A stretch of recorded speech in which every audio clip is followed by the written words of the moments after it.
Preobiții mei, haideți să deschidem din nou Cartea Sfântă, Biblia, de data aceasta în Vechiul Testament, Cartea prorocului Ieremia.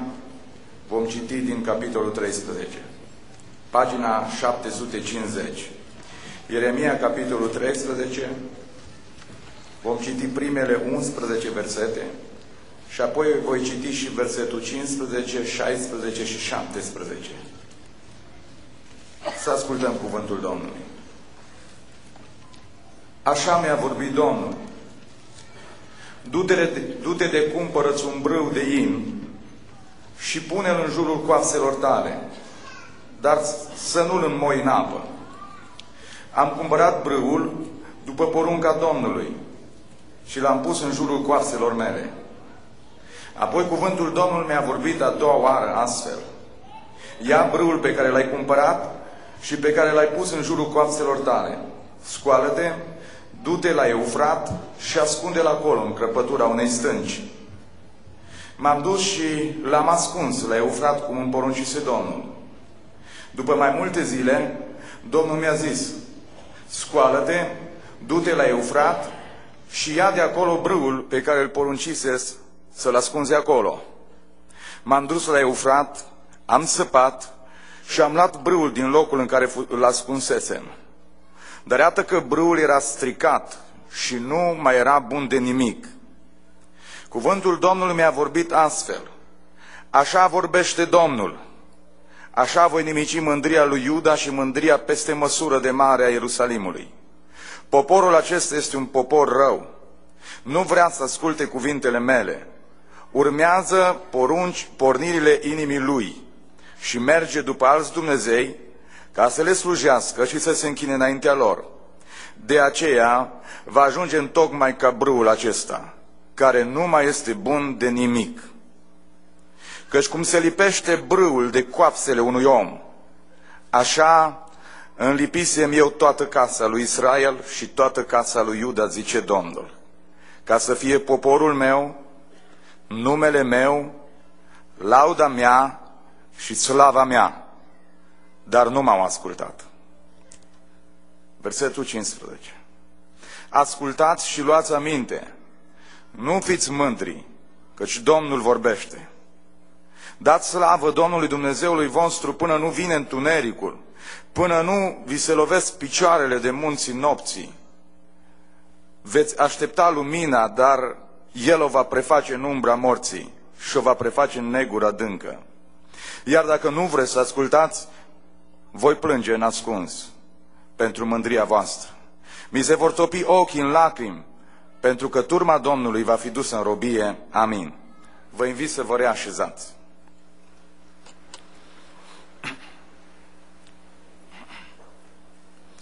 Preiubiți frați și surori, este o ocazie deosebită să putem să fim din nou împreună în această seară și cred că este un prilej extraordinar pe care Dumnezeu ni-l oferă de a putea să stăm din nou în prezența Evangheliei sale.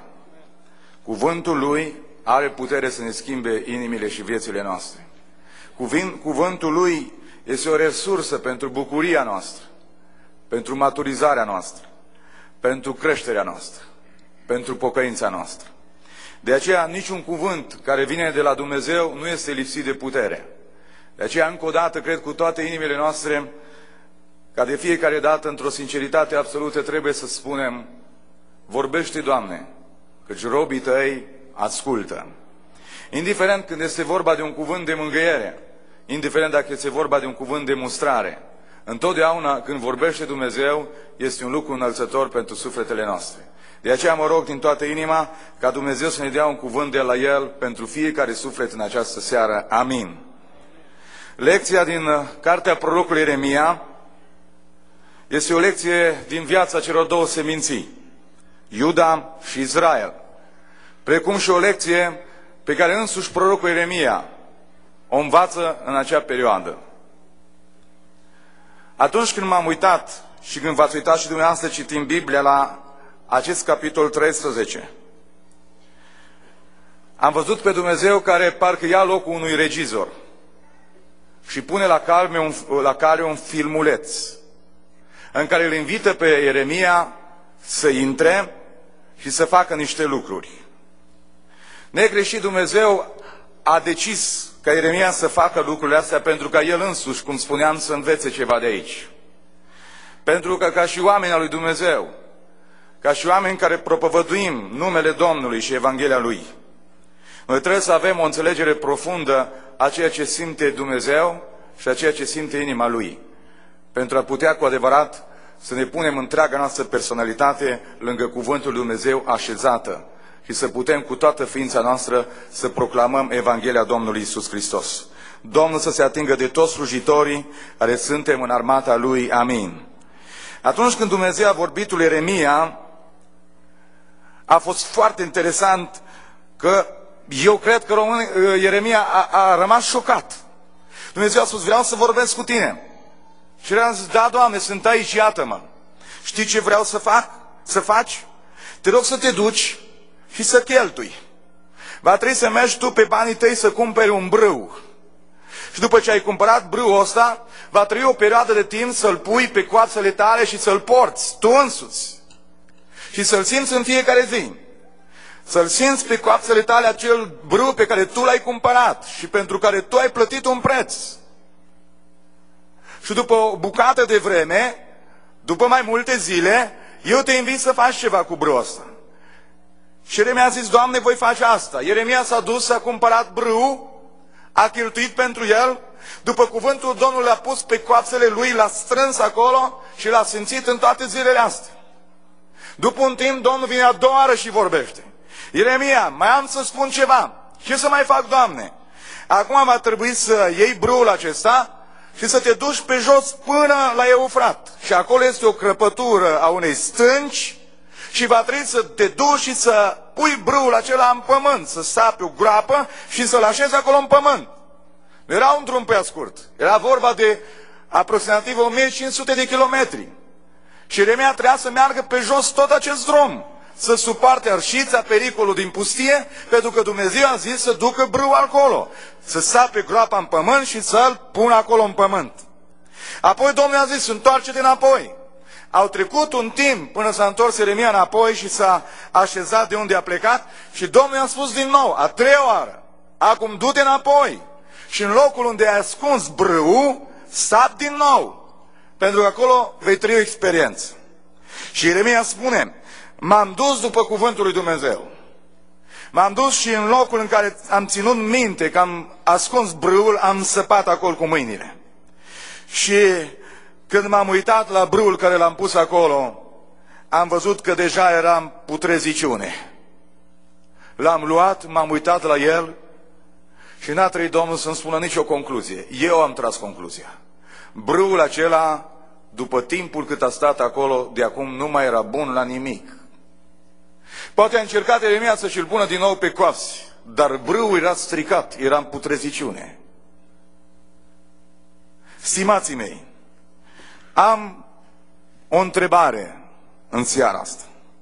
Pentru început, de ce credeți că s-a stricat brâul acesta? Mi-am notat 3 puncte, 4 de fapt. Fiți atenți. Primul răspuns, brâul s-a stricat datorită faptului că a fost dintr-un material slab. E o variantă. 2. Brâul s-a stricat din cauza lui Ieremia, pentru că el nu l-a împachetat bine acolo. Pentru că el nu l-a pus într-un loc mai potrivit, mai uscat, unde factorii de umiditate să nu pătrundă la el. Iar brâul s-a stricat și s-a distrus și n-a mai fost bun de nimic din vina lui Ieremia. 3. Dumnezeu a spus lui Ieremia un detaliu la început, când să cumpere brâul. A zis să nu-l înmoi în apă. Acum noi întrebăm și spunem, da, dacă înmuia brâul în apă, poate nu se strica. Varianta 3 este, trebuia Ieremia să înmoaie brâul acela în apă, că poate devenea mai rezistent. 4.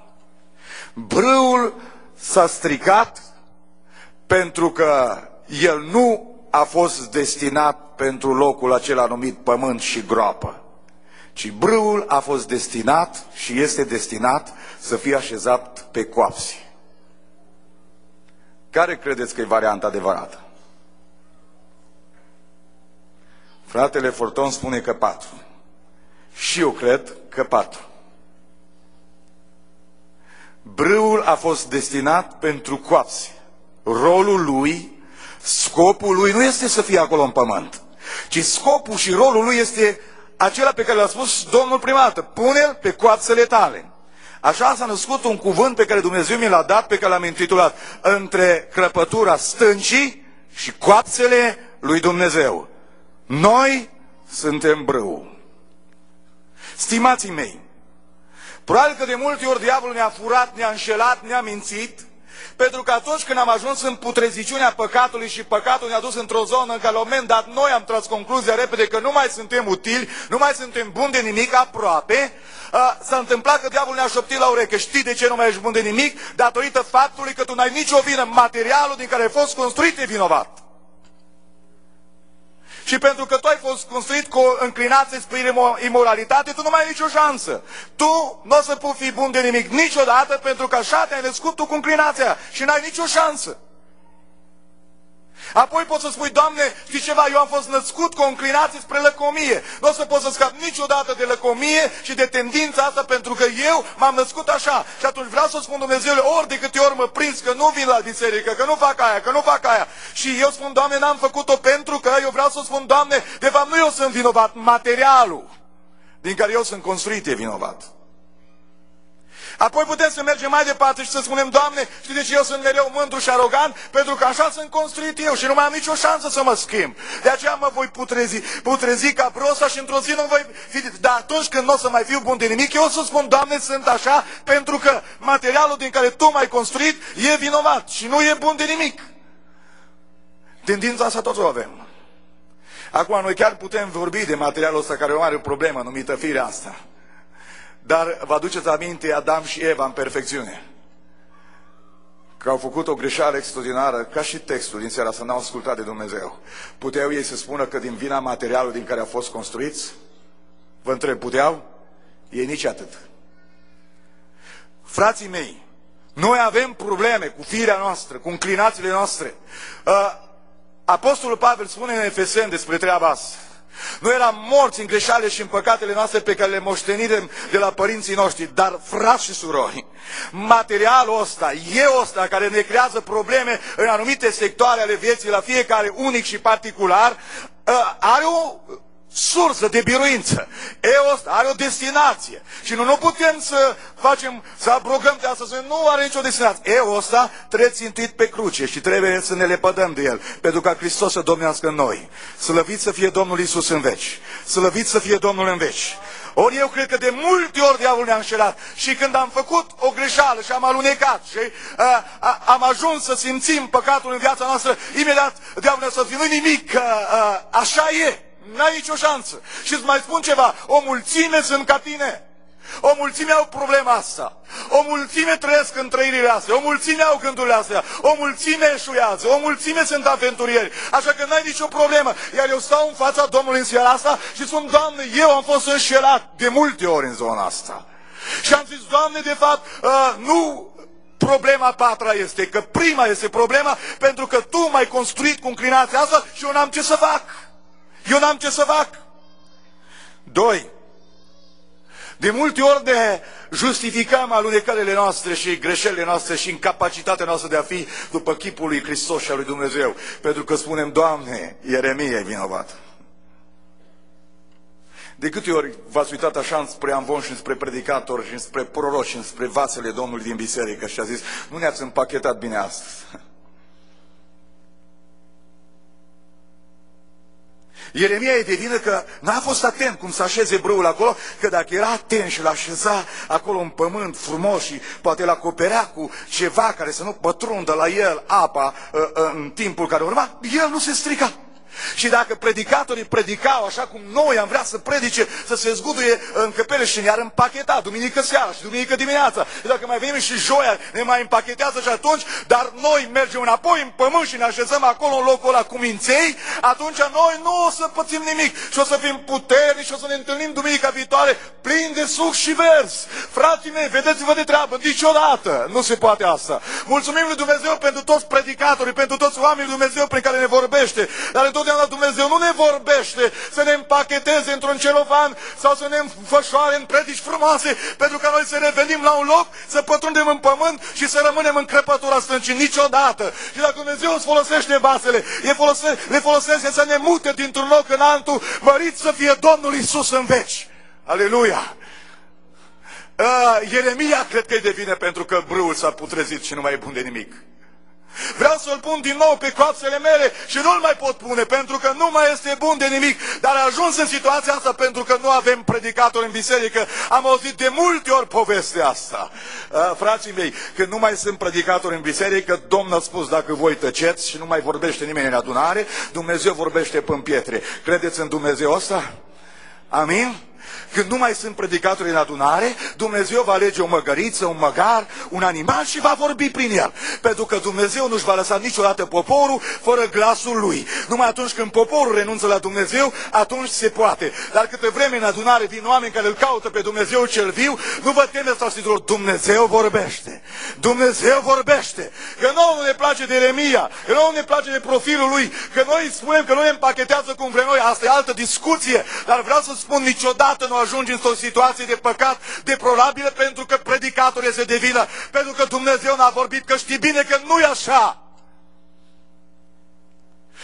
Pentru că de fiecare dată când am întors cu fața spre Dumnezeu, într-o pocăință sinceră ne-am dat seama că nu predicatorul e de vină, nu materialul neapărat e de vină, pentru că noi înșine suntem de vină prin alegerile care le-am făcut. De aceea, Duhul lui Dumnezeu să ne taie calea în seara asta, pentru că Dumnezeu vrea să ne trezească. Dumnezeu nu te-a hotărât să fii un brâu, are să ajungi în putreziciune, să nu mai fii bun de nimic. Dumnezeu are ținte speciale și scopuri înalte pentru tinerețea ta, scopuri înalte pentru familia ta, pentru viața noastră, pentru că acesta e Dumnezeul nostru. O, glorie Domnului în veci. 3. Domnul a zis să nu-l înmoi în apă. Dar de ce n-am merge noi să-l probăm pe Dumnezeu și cuvântul lui și noi să-l înmuiem în apă? Aceasta este o gândire extremă. Atunci când vrem să o luăm înaintea lui Dumnezeu.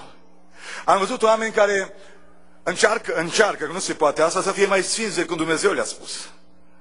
Să fie mai perfect decât Dumnezeu ne poate face prin cuvântul Său.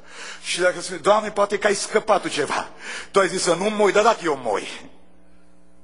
Doamne, fac un pas înaintea Ta. Ce se poate întâmpla? Poate că dacă eu fac ceva mai mult decât Tu mi-ai spus, mai mult decât Tu mi-ai cerut, eu să trăiesc o minune fantastică. Eu o să devin atât de puternic pentru că am făcut un pas înaintea Ta. Credeți, frați și surori, stimați prieteni, că dacă facem un pas în extremă și facem ceea ce Dumnezeu nu ne-a cerut să facem și ne schingiuim și facem tot felul de tăieturi în noi, între ghilimele, credeți că Dumnezeu ne va face mai puternici? Nu. Rolul și destinația brâului nu era acolo în pământ, ci destinația brâului și locul lui era pe coarțe. Acum, stimații mei, Dumnezeu a spus acestui proroc, versetul 11, uite destinația ta, cum se lipește brâul de coapsele unui om, așa înlipisem eu toată casa lui Israel și toată casa lui Iuda, zice Domnul. I-am luat și i-am pus pe coapsele mele, îi lipisem de mâine. Tot ce eram eu se transmitea în ei. Toate problemele lor erau ale mele. Toate cererile lor veneau spre mine. Și toate bucuriile dinspre mine mergeau spre ei. Aveam o relație de lipire. Ei erau un brâu care nu era ascuns în crăpătura stâncii, ci era la locul potrivit, pe coapsele mele. Mă lipisem de casa lui Iuda, mă lipisem de casa lui Israel. Acum o vreme, Iuda și Israel nu erau în crăpătura stâncii, la distanță de mine, așteptând într-un pământ acolo putreziciunea și sfârșitul și să ajungă inutil pentru lucrarea mea și pentru bucuria mea. A fost o vreme când îmi lipisem, Ieremia, înțelege-mă. Am vrut să vezi lecția asta ca să mă înțelegi, să mă pricep. Așa cum ai văzut tu brâul ăsta, într-o vreme, așa cum brâul a fost pe tine pe o bucată de vreme și l-ai cumpărat și ai plătit un preț, eu am plătit un preț pentru Iuda și Israel și i-am pus pe coapsele mele, i-am lipit de mine. Și o vreme erau lipiți de mine, zice Domnul, Ieremia, mă pricep, Israel și Iuda erau pe mine, dar azi s-au dus. Astăzi când mă uit la ei, sunt mândri. Și când le spun, n-ați vrea să vă lipiți din nou de mine? Și spun, nu, noi putem fără. Mândria este opusul smereniei. Un om smerit, de fapt, este un om care este dependent de Dumnezeu în fiecare gest și secundă din viața lui. Amin? Iar mândria, de fapt, înseamnă a ignora total pe Dumnezeu și a spune, Doamne, eu mă descurc fără Tine. Și poporul acesta, cu o mândrie peste măsură de mare, este un popor rău. De ce e rău? Din cauza materialului? Nu. Pentru că poporul acesta continuă să aleagă un alt loc. Care e locul care le-ai? Crăpătura stâncii. Ce înseamnă crăpătura stâncii pentru Israel? Nu vrea să asculte de mine. Și atunci neascultarea este un mediu în care dacă îți pui brâul tău spiritual, persoana ta spirituală, ființa ta, în scurtă vreme sau mai lungă vreme, tu vei deveni o persoană care nu este bună la nimic. Știi de ce? Pentru că ți-ai mutat locul din ascultare în neascultare. 2. Poporul acesta își urmează pornirile inimii lui. Merge după alți Dumnezei și se închină înaintea lor. Ca și brâul acesta au ajuns să nu mai fie bun de nimic. De ce? Neascultare, pornirea inimii și o închinare în fața Dumnezeilor străini. Frații mei, suntem aici în seara asta.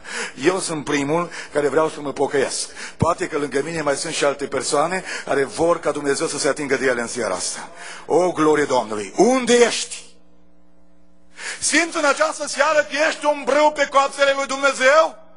Simți în această seară că ești acolo lipit de Dumnezeu și simți puterea lui Dumnezeu cum pătrunde în tine în fiecare zi, sau simți crăpătura stâncii unde bat vânturile și unde ești îngropat acolo și poate că acum nu ești de multă vreme prins acolo în pământul ăsta și spui mai rezist, dar negreșit finalul va fi acesta, nu vei mai fi bun de nimic. De aceea Domnul în dragostea Lui îți spune în seara asta, am un alt plan pentru tine. Și eu din toată inima zic, slavă ție, Doamne! Slavă ție, Doamne! Ce plan ai pentru noi? Și Domnul spune, așa îmi lipisem eu toată casa lui Israel, versetul 11, și toată casa lui Iuda, zice Domnul. Și, Doamne, ce ai vrut prin lipirea asta? Ca să fie, atenție, ce să fie? Ca să fie poporul meu, numele meu, lauda mea, slava mea. O, Doamne, stăm înaintea Ta în seara asta. Ce vrei cu noi? Și Domnul spune, eu vreau să fiu un brâu pe coapsele mele, pentru că atunci când te vei lipi de mine și te vei contopi cu mine, se vor întâmpla câteva minuni. Vei fi poporul meu. Asta înseamnă apartenență la poporul lui Dumnezeu. Domnul are planul ăsta pentru tine. Tu trebuie să fii o persoană din poporul lui Dumnezeu. Neapărat asta. Pentru că Dumnezeu te-a destinat pentru asta. Haideți să ascultăm un cuvânt foarte frumos pe care Sfântul Apostol Petru, în 1 Petru, capitolul 2, versetul 9, ni-l aduce aminte. Uitați ce frumos e versetul ăsta. Voi însă sunteți o seminție aleasă, o preoție împărătească, un neam sfânt, un popor pe care Dumnezeu și l-a câștigat ca să fie al Lui, ca să vestiți puterile minunate a Celui ce va chema din întuneric la lumina sa minunată. Uită-te la tine în seara asta. Uită-te la tine și să mă uit la mine prin prisma Duhului Sfânt și a Evangheliei. Dumnezeu te-a destinat pentru asta. Dumnezeu te-a hotărât pentru asta. A sta lipit de Dumnezeu înseamnă a aparține Lui. Înseamnă a fi ceea ce spune versetul 9. O seminție aleasă. Un neam sfânt. Un popor al lui Dumnezeu. Pe care Dumnezeu l-a câștigat. L-a plătit cu un preț dându-și Fiul Său să moară pe cruce, pentru ca eu și dumneata și noi toți care suntem în această dupămasă aici să putem să spunem: Doamne, dacă eu rămân pe coapsele Tale, de fapt eu beneficiez de statutul acesta, aparțin poporului Tău și eu sunt poporul Tău. Și David spunea în Psalmul 95, noi suntem poporul Lui, turma pășunii Lui. O, binecuvântat să fie Domnul în veci. Te bucuri de asta? Dumnezeu nu ne-a chemat doar la o formă de religie. Dumnezeu nu ne-a chemat să fim parte a unui program. Dumnezeu ne-a chemat să fim parte a poporului Dumnezeu. Am vrut să fie Iuda și Israel poporul meu. Și aud în seara asta, știi ceva? Tu ești Gabi, ești Beni, ești Cornel, ești Alina, ești Ana, dar ești mai mult decât atât. Ce sunt, Doamne? Dacă vei rămâne pe coapsele mele, nu vei fi numit, nu mai e bun de nimic. Dar cum voi fi numit? Vei fi numit un om, o ființă din poporul meu. Vei fi poporul meu. Vei fi seminția aleasă. Vei fi parte dintr-un neam sfânt. Un popor pe care Dumnezeu și l-a câștigat să-i aparțină Lui. Tu aparții Domnului. Tu ești din poporul lui Dumnezeu. Și atunci, Psalmul 33 spune, care popor mai are un Dumnezeu ca și Dumnezeul nostru? Și noi spunem, Doamne, Tu ești Dumnezeul nostru, ești singurul Dumnezeu adevărat. Și noi suntem poporul Tău, suntem mândri de asta. Frați și surori, sunteți mândri că sunteți în poporul lui Dumnezeu? N-am ajuns acolo prin meritele noastre. Dumnezeu și-a câștigat un popor. L-a câștigat plătind un preț. Ieremia, tu ai plătit un preț să cumperi brâul. Eu am plătit un preț. Domnul spune în seara asta, dând un fiul meu să moară. Am plătit cel mai mare preț pentru ca să-mi adun un popor. Ca să am o seminție, un neam sfânt care să împartă numele și să povestească isprăvile minunate. Doamne Dumnezeul nostru, suntem în crăpătura stâncii, dar vrem să ne iei în seara aceasta, să ne muți și să ne lipești de Tine, Doamne. Să ne lipești de Tine, Doamne. Căci adesea silnic simțim că suntem mai nimănui și simțim că lumea asta ne respinge și simțim atâtea probleme, dar dintr-o dată Duhul Tău vine în inima noastră, spunem, ba nu, Tu nu ești un nimeni, Tu ești poporul meu. Tu ești din poporul meu, aleluia. Când simți singurătatea că te împovărează și ești în vârstă și ești bolnav, să nu uiți niciodată, Dumnezeu îți spune, faci parte din poporul Dumnezeu și ai pe singurul Dumnezeu care există, Jehova Dumnezeu cel adevărat, Jehova Dumnezeu cel Sfânt, e Tatăl tău.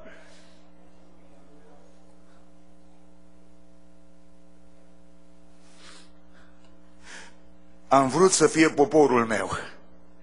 Asta înseamnă apartenență. 2. Am vrut să fie numele meu. Asta înseamnă identitate.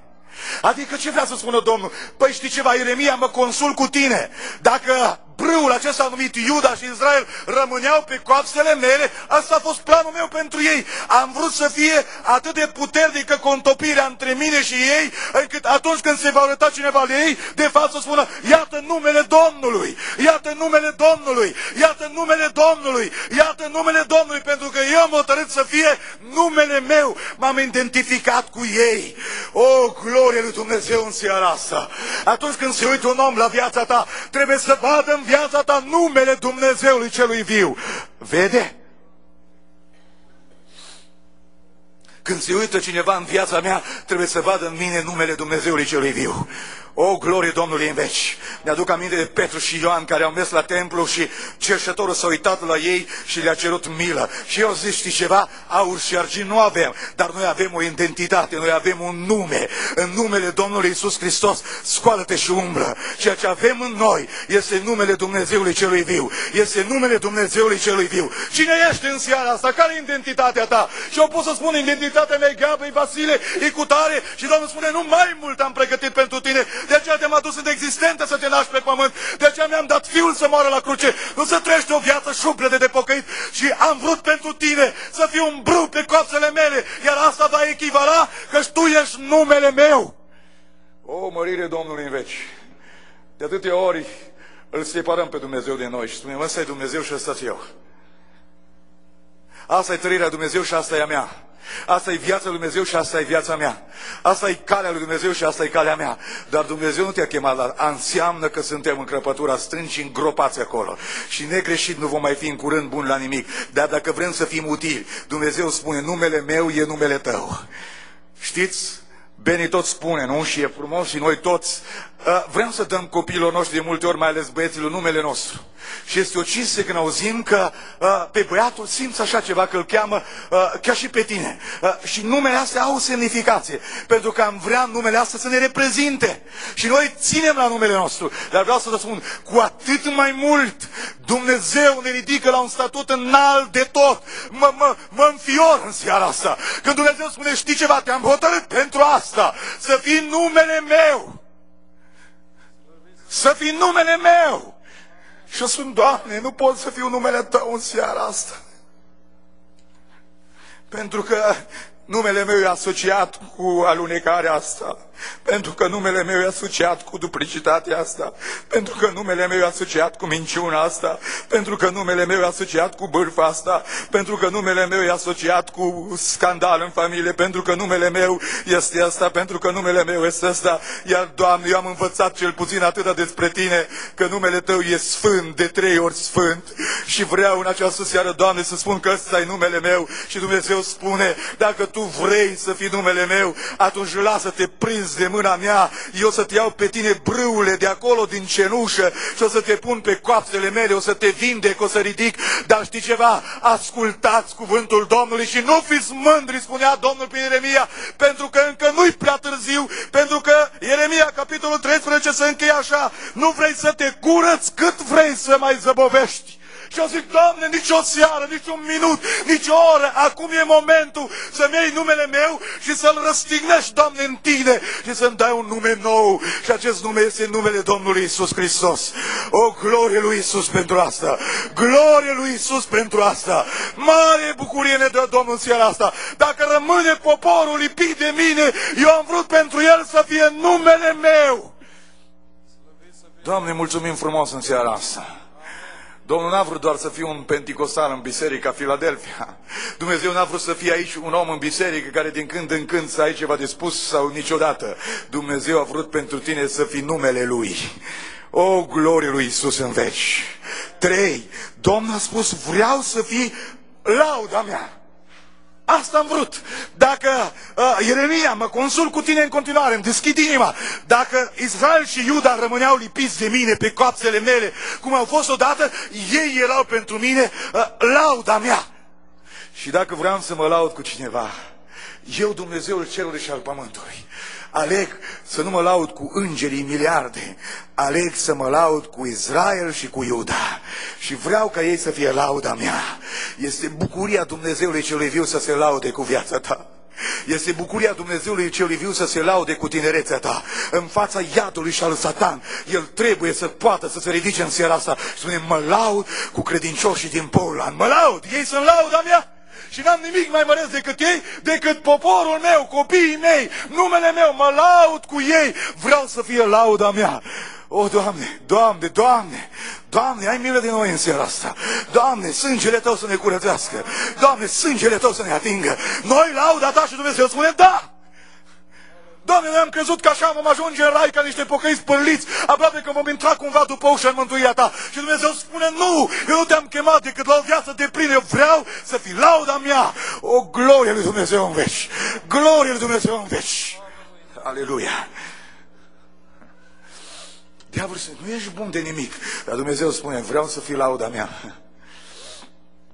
Tineri dragi care sunteți aici, nu este lucru mai încântător pentru un părinte decât să se ridice și să poată să aibă posibilitatea să se laude copilului. Nu există.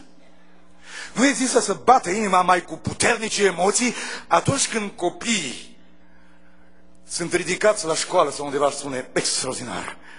Inima tatălui bate atunci puternic și a mamei. Și niște lacrimi încep să curgă. Pentru că copiii fac cinste tatălui și mamei. Și Domnul a spus, cam așa aș vrea și eu. Să fiți un brâu pe coapsele mele. Ieremia, tu ai pus mâna pe brâul acolo din pământ? L-ai dezgropat cu mâna ta? Da, Doamne, l-am dezgropat și în timp ce am dat țărâna la o parte, am găsit un fir, apoi am zis, da, am găsit locul, am dat la o parte și am fost uimit, pentru că în timp ce dezgropam, găseam un brâu bucăți. Știu că atunci când l-am pus a fost din in nou și acum după vreme e praf. Ce ai simțit, Ieremia? Doamne, am simțit o dezamăgire în inima mea, că mă așteptam că brâul e din nou puternic, dar a putrezit, Doamne. Am încercat să-l pun pe coasele mele cum l-am pus timpul trecut și n-am mai putut pentru că s-a rupt în bucăți. Ieremia, tu știi ce simt eu? Când dezgrop și dau pământul la o parte și găsesc pe Gabi, care altădată era puternic, și găsesc pe cutare care altădată era puternic și îl simțeam pe coapsele mele, eu, Dumnezeu. Și eram atât de bucuros să simt pe cutare și pe cutare pe coapsele mele lipit de mine. Era un Dumnezeu grozav când mergeam prin cutare localitate și prin cer și prin univers și mă plimbam și când diavolul venea să părască, spunea, nu, copiii mei sunt pe coapsele mele, sunt aici lipiți de mine, n-am nicio problemă, dar atunci când de multe ori sunt chemat să dezgrop, să dau la parte pământul, găsesc praf. Familia puternică de altă dată s-a prăbușit. De ce? Pentru că și-a părăsit locul pentru care a fost destinată. Și familia nu-i puternică decât atunci când este pe coapsele lui Dumnezeu. În ce crăpătură te afli în seara asta? În ce pământ ți s-a înfundat viața? Dumnezeu, în dragostea Lui, vine să dezgroape. Nu te supăra pe asta. Și dimpotrivă roagă-L pe Dumnezeu să sape adânc până dă de tine. Încă este o șansă fantastică, pentru că Dumnezeul învierii este aici în seara asta. El poate transforma vrâul, El poate transforma viața ta care nu e mai bună la nimic. Și diavolul spune zi și noapte, ești un ratat, ești o pierdută, ești o familie care nu mai ai nicio ieșire, nu mai ai nicio șansă, nu mai ai nicio șansă, nicio șansă. Îți spune tot și tu te uiți la tine și te vezi putre și nu mai ești bun de nimic spiritual. Dar Dumnezeu îți spune în seara asta, ascultați de Domnul și strigați, slăvit să fie Domnul, slăvit să fie Domnul, că El e Domnul învierii, El e Domnul învierii. Și zic, Doamne, te rog frumos, scormonește viața mea, scormonește în pământul în care m-am afundat, Doamne, și când dai de bucăți din mine, Doamne, spiritual, de fire care altădată era un brâu puternic, Doamne, Tu în știința Ta, în minunile Tale, adună brâul la oaltă, Doamne, și ia-l și pune-l din nou pe coapsele Tale, pentru că vreau să fiu lauda Ta. Nu e așa că ai avut momente în viață când l-ai supărat pe Dumnezeu și eu l-am supărat pe Dumnezeu și am zis, Doamne, te rog să nu mă oprești viața în punctul ăsta, că ți-am făcut rușine și n-ai putut să te lauzi cu mine. Și știu că diavolul a râs zgomotos în fața Ta, că eu n-am fost lauda Ta. Te rog frumos, dă-mi niște ani pe care să-i trăiesc în continuare și vreau să-i trăiesc doar pentru atât. Să-ți fac numele Tău de cinste, să fiu lauda Ta, Doamne, și când te uiți la viața mea și la gândurile mele și la atitudinile mele, să poți să spui, mă laud cu El. El e poporul meu, El e numele meu și El e lauda mea. O, Dumnezeule mare, atinge-te de orice inimă în seara asta. Știu că ai făcut rușine lui Dumnezeu. Duhul Sfânt îmi spune în seara asta că i-ai făcut rușine lui Dumnezeu, că te-ai depărtat de coapsele Lui, că ești în crăpătura ta, că ai intrat acolo în adânc în pământ și putreziciunea o simți în inima ta și în mintea ta și ai întrebat, Doamne, vei trimite vreun proroc vreodată? Vei veni Tu însuți vreodată să mă mai miști în locul meu, să mă mai înviorez, să mă mai transform, mai am vreo șansă? Și Dumnezeu spune, ascultă glasul meu, Nu fi mândră în seara asta, nu fi mândru, nu fi arogant. Smerește-te în fața lui Dumnezeu. Nu trebuie să te smerești în fața mea, nu trebuie să te smerești în fața păstorilor când predică. Să spui, nu-ți dau șansa să mă vezi prăbușit în seara asta.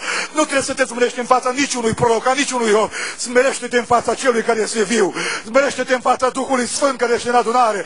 Smerește-te în fața lui Iisus, Ziditorul.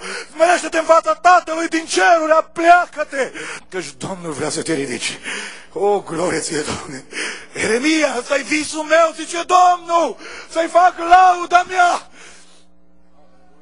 Și imaginați-vă de seara asta, peste 2000 de oameni în Portland, care sunt lauda lui Dumnezeu.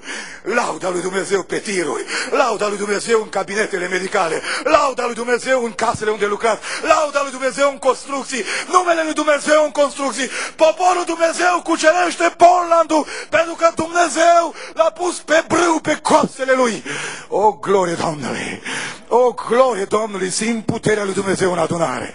Vei fi lauda mea, zice Domnul. Apoi spune, mai vreau ceva, să fie lauda mea și vreau Israel și Iuda să fie slava mea. Oh, Doamne, dar Tu ești înconjurat de slavă. Tu ești încoronat în slavă. Slava Ta este prezentă pretutindeni.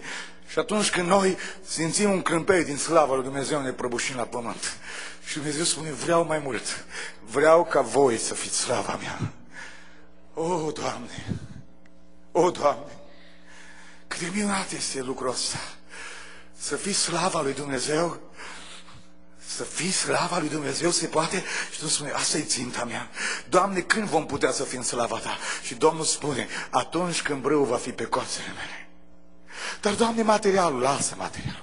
Dar, Doamne, predicatorii, nu-i împacă de lasă predicatorii. Dar, Doamne, vreau să fac ceva în plus, lasă plusul. Știi ce trebuie să faci? Cel mai greu lucru este să te abandonezi pe tine însuți în mâna mea. Brâule, lasă-te în mâna lui Dumnezeu. El este olarul. Lasă să-ți frământe viața ta ca să curgă harul lui Dumnezeu.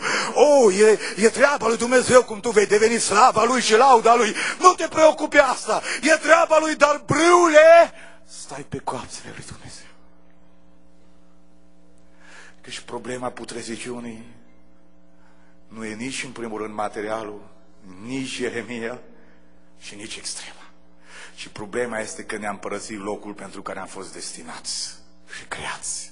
Am fost creați pentru slava Lui, am fost creați pentru lauda Lui, am fost creați să fim poporul Lui. Nu suntem un accident în lumea asta, suntem copiii Dumnezeului celui viu. Suntem sfinții Lui, suntem poporul Lui. Asta, a spus Dumnezeu, am vrut eu. Și ce s-a întâmplat, Doamne? Ieremia stă cu inima tăiată. Doamne, continuă. Nu-L pot interpreta pe Dumnezeu. Numai El se poate interpreta pe El. Și aud un cuvânt în seara asta. Dar ei nu m-au ascultat. Frații mei, predica mea se încheie aici. Vreau să vă spun ceva. Aș vrea versetul să se încheie altfel. Dar ei m-au ascultat. Și am făcut poporul meu. Și a fost numele meu, lauda mea și slava mea. Ieremia a zis, ascultați, luați aminte, nu fiți mândri, căci Domnul vorbește. Era încheierea predicii sale. Dați slavă Dumnezeului vostru. Și apoi a încheiat spunând, iar dacă nu veți vrea să ascultați, totuși eu voi face ceva, a spus Ieremia. Mă retrag undeva și o să plâng pe ascuns. Pentru mândria voastră și mi se vor topi ochii în lacrimi pentru că turma Domnului va fi dus în robie. Niciodată un om al lui Dumnezeu nu are dreptul. Cred că dreptul nostru e asta. Atunci când poporul nu mai ascultă, trebuie să ne retragem în ascuns și să ne topim înaintea lui Dumnezeu. Pentru că însuși Dumnezeu plânge și este îndurerat. Și l-auzim prin Isaia care spune, judecați voi ce aș fi putut să-i mai fac viei mele și nu i-am făcut. Știi, suflete care ești aici în seara asta, înainte să facem rugăciunea în care o să fac o chemare, poate te întrebi în seara asta. Eu sunt brâul care m-am depărtat și simt că nu mai sunt bun de nimic. Dar oare Dumnezeu mă va primi pe mine? Mai am vreo șanse să mă așez pe coapsele lui Dumnezeu? Și vă zic o istorioară frumoasă și apoi ne rugăm. În compartimentul unui tren era un tânăr și Dumnezeu a hotărât ca împreună cu tânărul acolo să fie un predicator. Erau doar ei doi. Spune acest cuvânt că tânărul acela tot timpul își freca mâinile. Stătea un minut pe banchetă, se ridica, se muta pe cealaltă. Apoi, cu altă mișcare, fugea la geam, dădea geamul jos, se uita, îl închidea înapoi și iar și așezea pe banchetă. Era într-o neliniște totală. Predicatorul a rezistat o vreme și apoi, la un moment dat, l-a întrebat și a zis: tinere, de ce ești atât de neliniștit? El, buimăcit că a avut curajul persoana asta să-i pună o întrebare, s-a întors și în prima parte n-a răspuns nimic. S-a așezat, iar s-a ridicat și apoi l-a întrebat: Domnule, eu sunt atât de frământat pentru că eu am părăsit un loc. Cu ani în urmă eu am plecat de acasă. Și în toți anii ăștia eu am adus multă rușine părinților mei și am vagabondat prin lumea asta. Și cu ceva timp în urmă m-am hotărât să mă întorc acasă. Am scris o scrisoare lui tata și nu mi-a răspuns. Eu sunt supărat pe el pentru că atât de mult i-am rănit inima încât am zis merit să primesc tăcerea. Dar după aceea am scris și lui mama și am zis: mamă, vreau să mă întorc acasă. I-am scris lui tata și nu mi-a răspuns. Știi ce te rog? Să nu-mi răspunzi nici dumneata. Oricum vreau să spun ceva. Eu oricum mă întorc acasă.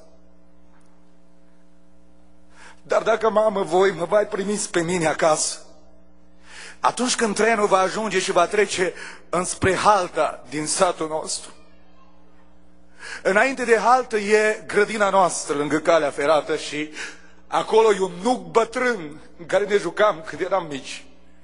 Mamă, dacă dumneata cu tata mă primiți acasă, ca semn că mă primiți acasă, te rog, mamă, să legi o batistă albă într-o creangă dinspre linie. Eu mă voi uita pe geam și când voi vedea batista albă, va fi semnul că o să cobor în gară și mamă o să vin acasă. Dar dacă nu văd batista în creangă, eu nu cobor în gară. Eu mă duc mai departe. Domnule, eu nu mai am liniște, o frică mă copleșește pentru că eu mă apropii de casă, mă înțelegi? Și mă tem că n-am să văd batista în creanga din nuc. De-aia mă frământ. Tinerii, a spus predicatorul, știi ceva, liniștește-te pe banchetă, închide ochii, stai liniștit, mă uit eu în locul tău pe geam și o să spun eu ce este în copacul, în nucul cel bătrân. A apărut o curbă și după curbă a apărut nucul cel bătrân. Și predicatorul și-a întors ochii și el, curios, spre nuc. Și când a văzut nucul, a strigat dintr-o dată: tinere! Tot nucul este plin de batiste albe, nu este o creangă în care să fie un semn alb, e împodobit tot nucul, tinere! Părinții tăi te așteaptă acasă. Haideți să stăm ridicați în picioare în seara asta. Nu știu în ce situație ești. Nu știu cum arată brâul sufletului tău și al ființei tale. Oricum eu am venit să predic în numele Domnului aici în seara asta și cred că Duhul Sfânt este prezent aici să cerceteze orice inimă. aș vrea să spun ceva. E greu de multe ori să-ți învingi rușinea anilor pierduți și disperarea și rana care ți-a făcut-o păcatul în viața ta. E greu să faci față unui sentiment că valorile care puteai să le păstrezi le-ai pierdut în rățișurile lumii. E greu să faci față unui asemenea moment. Simți că nici Dumnezeu nu se mai uită înspre tine, dar îți spun ceva. Dumnezeu te primește în seara asta. Iisus e plin de milă și de îndurare. Sângele Lui este aici să curățească orice păcat. Astăzi nu este un nuc bătrân în Portland și nu sunt nici baptiste albe pe fiecare crenguță. Astăzi, între noi, e crucea Domnului Iisus Hristos. E Iisus, Fiul lui Dumnezeu, în centrul adunării, iar sângele Lui este semnul că te poți întoarce acasă. Vino să plecăm capete și într-o liniște a prezenței lui Dumnezeu, în timp ce adunarea așa în taină se roagă înaintea lui Dumnezeu pentru biruința Domnului în seara asta, în fața și în inima fiecăruia care are nevoie de ea, în timp ce stăm cu ochii închiși în prezența Domnului. Și dacă ai spus materialul e de vină, și dacă ai spus predicatorii alții sunt de vină, dar ți-ai dat seama în seara asta că te-ai mutat din locul care Dumnezeu l-a destinat pentru tine, dar vrei să te întorci, aș vrea să ai curajul în seara asta să ridici o mână înaintea lui Dumnezeu și mă voi ruga pentru tine ca Dumnezeu să se atingă de viața ta. Mâna sus care vreți să vă schimbați locul. Dumnezeu să vă binecuvânteze. Domnul să vă binecuvânteze. Slăvit să fie Domnul. Domnul să fie lăudat. Domnul să fie lăudat. Domnul să fie lăudat. O slavă ție, Doamne, o slavă, și la balcon multe mâini, Domnul să vă binecuvânteze. Domnul să trăiască Dumnezeu care câștigă biruință. Domnul să vă binecuvânteze, Domnul să vă binecuvânteze. O slavă ție, Doamne, glorie ție Dumnezeul nostru. Lasă-L pe Duhul Sfânt să te atingă. Domnul să te binecuvânteze. Sunt mai multe mâini care au nevoie de Dumnezeu. Mai sunt suflete în seara asta. Nu este destinația ta să nu fii bun la nimic. Dumnezeu vrea să te facă slava Lui, vrea să te facă lauda Lui, vrea să te facă numele Lui, vrea să fii în popor Lui, nu mai sta pe margini, hotărăște-te să intri în armata lui Dumnezeu. Dacă mai este cineva în afară de mâinile care s-au ridicat, vă rog să ridicați mâna și ne rugăm pentru dumneavoastră în seara asta. Domnul să fie lăudat, Domnul să fie glorificat, trăiască numele Domnului în veci, că El câștigă biruința. O, glorie lui Iisus! Glorie lui Iisus! Iisus te primește, nu lăsa pe diavolul să-ți compromită șansa, poate ultima, nu lăsa mândria să te oprească, calcă în picioare, sfidează-o în seara asta și smerește-te sub crucea Domnului. Mai este cineva care vrea să coboare în gara vieții lui în seara asta. Acolo te așteaptă Hristos în peron să te îmbrățișeze cu drag, să scrie numele în cartea vieții. Dacă mai este cineva, îngăduiți-ne să-i așteptăm. Domnul să te binecuvânteze. Îngăduiți-ne să așteptăm și pe alții care vor să urce în barca lui Hristos. Domnul să te binecuvânteze, soră. O, glorie Domnului! Mai este cineva la balcon? Are nevoie de Iisus. O, laudă Domnului pentru toate mâinile. Haideți toată adunarea să mergem înaintea Dumnezeu. Haideți toată adunarea să ne smerim în fața Dumnezeului celui viu. Nu vă grăbiți în seara asta. Duhul Sfânt e aici în adunare. Iisus este aici. Ai nevoie de El pentru că eu am nevoie de El. Lasă-te prelucrat de Domnul și lasă seara asta să meargă în acord cu voia lui Dumnezeu. Iar când biserica va înceta, fratele Vasile va înălța rugăciune de mijlocire pentru toate mâinile care s-au ridicat și Dumnezeu să pecetulească orice hotărâre. Aleluia!